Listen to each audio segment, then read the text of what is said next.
اردو کہانیاں اور معلومات میں خوش آمدید۔ ملک شام کا سارا علاقہ فتح ہو چکا تھا، صرف ایک بڑا شہر بیت المقدس باقی رہ گیا تھا۔ مسلمان، عیسائی اور یہودی تینوں اس عظیم شہر کو مقدس اور قابل احترام سمجھتے ہیں۔ شروع میں تو مسلمان نماز بھی اسی مقدس شہر کی طرف رخ کر پڑھا کرتے تھے۔ اب حضرت عمر بن عاص رضی اللہ نے کافی عرصے سے اس شہر کا محاصرہ کر رکھا تھا۔ جب اسلامی فوج کے نئے سپہ سالار حضرت ابو عبیدہ بھی ان سے آ ملے تو محاصرہ شدت اختیار کر گیا۔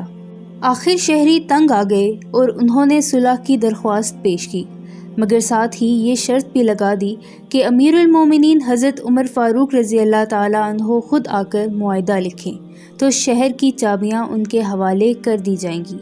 حضرت عمر فاروق کو مدینے میں جب یہ پیغام ملا تو خلافت کی اہم ذمہ داریوں میں دن رات مصروف رہنے کے باوجود آپ نے شرط مان لی۔ چنانچہ آپ رضی اللہ تعالیٰ عنہ اونٹ پر سوار ہو کر مدینے سے بیت المقدس کی جانب روانہ ہوئے۔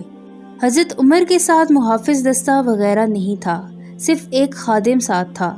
خادم کے ساتھ حضرت عمر نے یہ طے کر رکھا تھا کہ وہ دونوں باری باری اونٹ کی سواری کریں گے۔ اتفاق سے جب یہ دونوں بیت المقدس کے قریب پہنچے تو اس وقت اونٹ پر بیٹھنے کی باری خادم کی تھی اور مہار پکڑ کر حضرت عمر فاروق رضی اللہ تعالیٰ عنہ آگے آگے پیدل چل رہے تھے۔ خادم نے بہت کہا کہ اس بار آپ اونٹ پر سوار ہو جائیں، مگر آپ نہ مانیں۔ ادھر شہر کے باہر لوگوں کا پراشتیاق ہجوم بے-تابی سے آپ کی راہ تک رہا تھا۔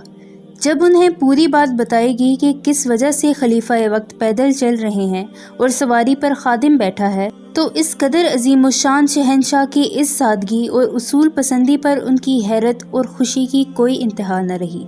معاہدے کے منظور ہوتے ہی شہر مسلمانوں کے حوالے کر دیا گیا اور خلیفہ وقت کے اس اخلاق اور مسلمانوں کے حسن سلوک سے متاثر ہو کر ہزاروں عیسائی مسلمان ہو گئے۔ میں امید کرتی ہوں کہ آپ کو آج کی یہ ویڈیو پسند آئی ہوگی۔